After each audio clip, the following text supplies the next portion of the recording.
Hi, I'm Natalie Barnett.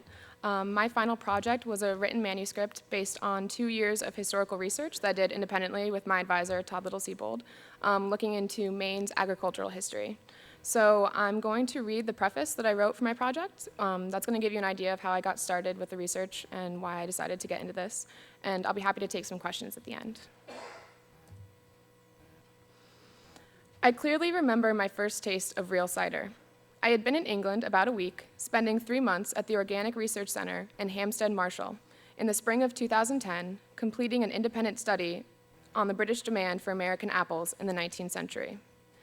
Before I arrived with 2 fellow students, the idea of living in an isolated farmhouse in England was idyllic. But after the first week, we realized we were half an hour's walk from the nearest train station with no car. Fortunately, there was a pub right across the street.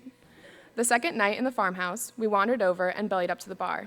The proprietor, when I asked if he had any cider, laughed and said that was the night that the local brewer dropped his most recent batch off for sale. We eagerly ordered pints and returned to our corner. After the first sip, the 3 of us all paused in surprise. Cider hits your tongue decisively. I couldn't avoid the bubbles and bite like you can with beer, which is what we were expecting.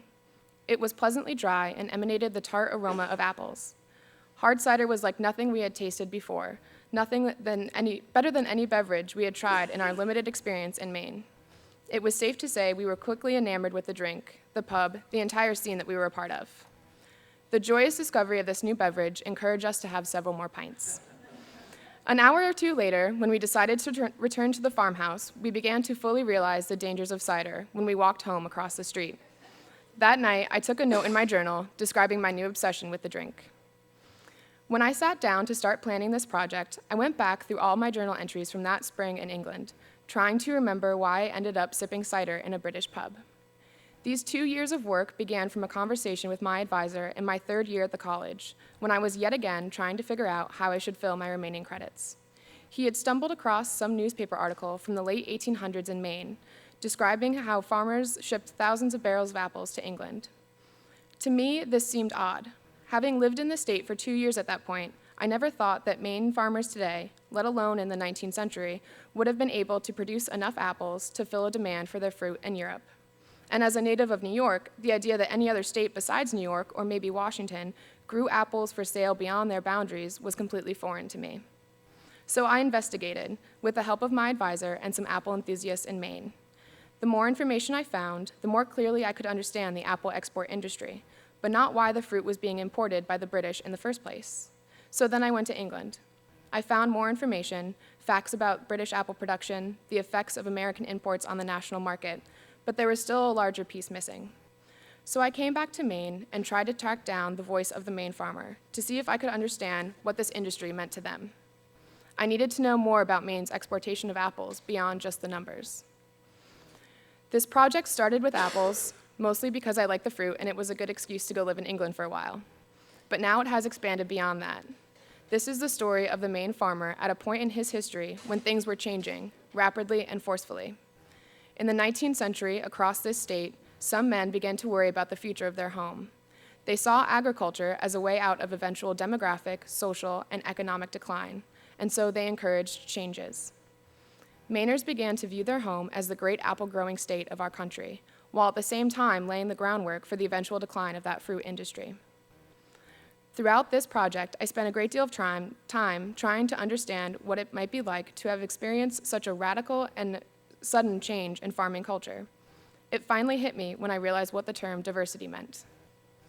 The images on the title slide are all original photographs of 108 distinct varieties of apple, all of which originated in Maine.